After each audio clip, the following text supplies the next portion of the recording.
महाराष्ट्राच्या कानाकोपऱ्यात असणारी रयत शिक्षण संस्था आपल्याला सगळ्यांना माहितीच आहे. महाराष्ट्राच्या शैक्षणिक वाटचालीत या संस्थेचा मोठा वाटा राहिलाय. रयतच्या जडणघडणीसाठी अनेक नेते अविरतपणे झगडलेत. रात्रीचा दिवस करून ही संस्था उभी करण्यात आली आहे. रयत ही शिक्षण सम्राटांची नव्हे तर एका समाज सुधारकांची संस्था होती. गरिबांच्या शैक्षणिक वाटचालीसाठी विविध माध्यमातून रयत तेव्हा पैसे उभे करत असे. देणगीच्या माध्यमातून हा प्रवास चालू होता. त्यातूनच महाराष्ट्रातील अनेक नामवंत घडले. याच रयत शिक्षण संस्थेची स्थापना करणारे कर्मवीर भाऊराव पाटील हे प्रचंड जहाल आणि स्पष्ट मत मांडणारे व्यक्ती होते. त्यांनी कधीच कुणाचे दडपण अथवा भीती न बाळगता आपल्या भाषणातून वेळोवेळी अनेकांवर टीका केली आहे. मात्र अशाच एका भाषणानंतर थेट त्यांच्या रयत शिक्षण संस्थेचे अनुदानच बंद करण्यात आलं होतं आणि फुलणारी रयत संस्था अक्षरशः मोडकळीस येते की काय अशी भीती वाटत होती. तेव्हा कर्मवीर भाऊराव पाटील यांच्या मदतीला गाडगे महाराज धावून गेले होते. त्याचाच हा किस्सा. नमस्कार, मी नम्रता आणि तुम्ही पाहताय बोलभिडू. छत्रपती शाहू महाराजांनी चालू केलेल्या जैन वसतिगृहाचे कर्मवीर भाऊराव पाटील विद्यार्थी होते. त्या काळात शाहू महाराजांचे निकटचे सहकारी भास्करराव जाधव यांच्या अध्यक्षतेखाली कोल्हापुरात महात्मा ज्योतिराव फुले यांच्या मूळच्या सत्यशोधक चळवळीचे पुनर्जीवन करून राजश्री शाहू सत्यशोधक चळवळीची स्थापना केली.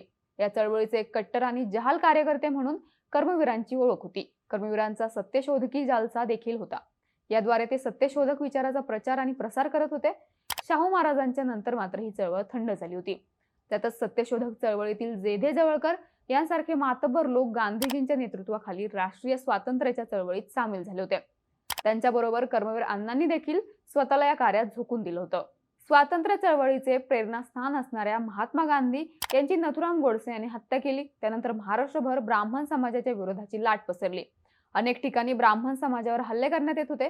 या सगळ्या परिस्थितीत पुण्यातील ब्राह्मण समाज प्रचंड घाबरलेला होता, भयभीत झालेल्या समाजाला आधार देण्यासाठी तेव्हाच्या मुंबई राज्याचे मुख्यमंत्री बाळासाहेब खेर यांनी शनिवार वाड्यात एक सभा घेतली. या सभेत बोलताना खेर म्हणाले, पुण्यातीलच नव्हे तर देशातील सगळ्या ब्राह्मण समाजाला असे आश्वासन देतो की हा बाळासाहेब खेर अंगात रक्ताचा शेवटचा थेंब असेपर्यंत ब्राह्मणांचे बहुजन समाजातील गुंडांपासून रक्षण करेल. त्यांनी केलेल्या विधानानंतर प्रचंड गोंधळ उडाला.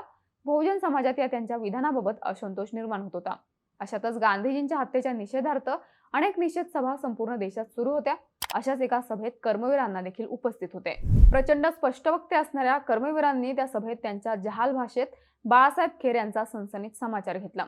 कर्मवीरांच्या या भाषणानंतर मुख्यमंत्री खेर शांत बसतील हे शक्यच नव्हतं. आपल्यावर करण्यात आलेली ही टीका म्हणजे संपूर्ण ब्राह्मण समाजावर करण्यात आलेली टीका आहे असं त्यांनी मान्य करून घेतलं.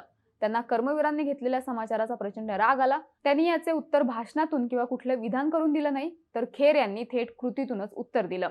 खेर यांनी त्यानंतर रयत शिक्षण संस्थेला मिळणारे शासकीय अनुदानच बंद केले. खेर यांचे हे कृत्य खरं पाहिलं तर महाराष्ट्राच्या शैक्षणिक वाटचालीला थांबवण्यास कारणीभूत ठरलं असतं. आता रयतच्या एकंदरीतच शिक्षण वाटचालीला खीळ बसली होती. मास्तरांना पगार कुठून देणार? पगार नाही दिले आणि शिकवणारे मास्तर सोडून गेले तर काय? यातून साहजिकच रयतची आर्थिक कोंडी झाली होती.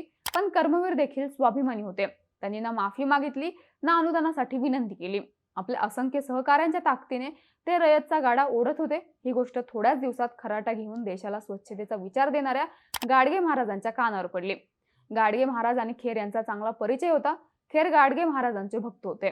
खेर यांनी साधारण गाडगे बाबांची सगळी न्यायालयीन कामं पाहिली होती. तितकेच चांगले संबंध गाडगे बाबांचे रयत संस्थेचे आणि कर्मवीरांशी देखील होते. एवढंच नव्हे, ते रयतच्या शैक्षणिक प्रचाराचे महत्त्वाचे काम आपल्या कीर्तनातून राष्ट्रसंत गाडगे बाबा करत होते. त्यामुळे त्यांना देखील खेर यांनी अनुदान बंद केल्याचे अजिबात पटलेले नव्हते. अखेर गाडगे बाबांनी खेर कुठे आहे त्याचा शोध घेतला. तेव्हा खेर पुण्यात होते. हे कळताच बाबा पुण्याला गेले. खेर यांच्या भेटीस ते गेले. तातडीने उठून हात जोडीत खेर बोलले, कशासाठी येणं केलं बाबा? मला निरोप धाडायचा होता, मी आलो असतो. बाबा म्हणाले, आपल्याकडे एक लहानसं काम निघालं, आज्ञा करा, करून टाकता येईल. असे खेर म्हणताच बाबा म्हणाले, असं पाहिजा हे लाखो गोरगरीब खेड्यापाड्यातून पसरले. त्यांच्या पोराबाळांची शिक्षणाची व्यवस्था कोणी करीत नाही. त्याहीची दुर्दशा काय सांगाव.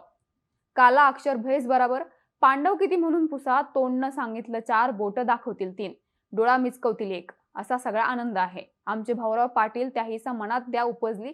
त्याहीनं शाळा काढल्या, कॉलेज काढायली, बोर्डिंग काढायली, हजारो मुलं तिथं शिकून राहिले. सरकारनं त्याहीची मदत बंद केली.